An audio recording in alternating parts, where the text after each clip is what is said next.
dahil ng ating punong lungsod ng Pasig. Mga kasama, palakpakan po natin, Mayor Vico Soto. Maraming salamat po. Magandang umaga sa ating lahat. Vice Mayor Dodot, sa ating mga konsehal, mga kasama natin mula sa PNP at PFP, sa bawat kawani ng lokal na pamahalaan ng Pasig. Good morning po ulit. Kung mapapansin po ninyo, kung nadadaan po kayo sa City Hall compound natin, mapapansin po ninyo na malaki na ang progreso natin at on track po tayo. Nakita po natin, ito yung pinakamalaking proyekto sa kasaysayan natin. Ito, mga taga-engineering, makikita po ninyo na nakakatuwa dahil as of now, end of May 2025, wala tayong slippage. Nakikita po natin, alam naman po natin, di ba, sa proyekto ng gobyerno, hindi lang naman sa Pasig, pero dito sa Pasig, aminin natin, 99% ng proyekto natin nagkakaroon ng slippage kahit ilang araw, Pero ito, nakikita po natin na maganda, maayos ang pagkakagawa at mukhang malapit na rin tayo mag-groundbreaking para sa New City Hall campus o sa New City Hall redevelopment natin na alam natin talagang excited na rin ang marami dito. At hindi lang sa ito po ay basta infrastructure project natin, kundi nais po natin itong maging modelo rin sa mga future projects, malaki man o maliit, ng ating lokal na pamahalaan.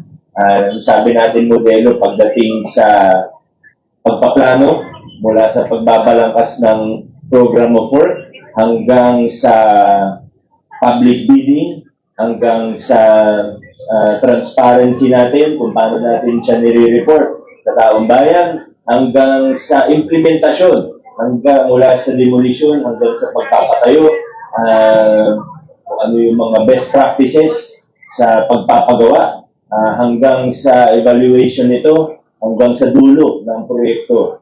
Hopefully, ito po ay maging modelo ng infrastructure projects natin dito sa ating lungsod moving forward. Kaya maraming salamat po sa lahat, City Administrator's Office, Engineering Department na nangunguna po rito.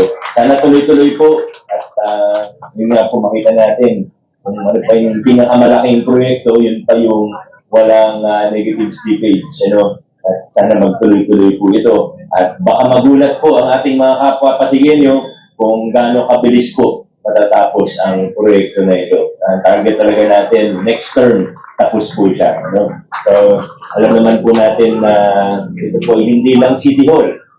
Siguro kung may isa tayong pagkakamali, baka ito po yung title ng project. Baka nagkamali tayo sa title ng project. Kasi alam naman po natin, hindi lang sa building, hindi pati ni medical kasi yung mga laboratorio ng City Health Department ay nandun.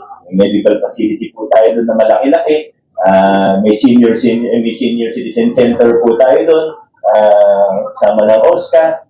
Lahat ng mga pangarap natin sa City Hall, kahit sa OBO, di ba, yung mga gusto nating layout ng opisina natin, ayun na po. Pero syempre, isang feature po talaga dyan ay yung plaza natin. Medyo malaki, yung plaza, pati yung history nito, hindi lang yung physical, sabihin physical, nakikita, kundi pati yung mga infrastructure network, IT infrastructure network rather, at marami pa pong iba. Yan po ang kasama rito. Pero higit sa lahat, minamaximize natin yung value ng lupa. Kaya muli po, hindi lang sa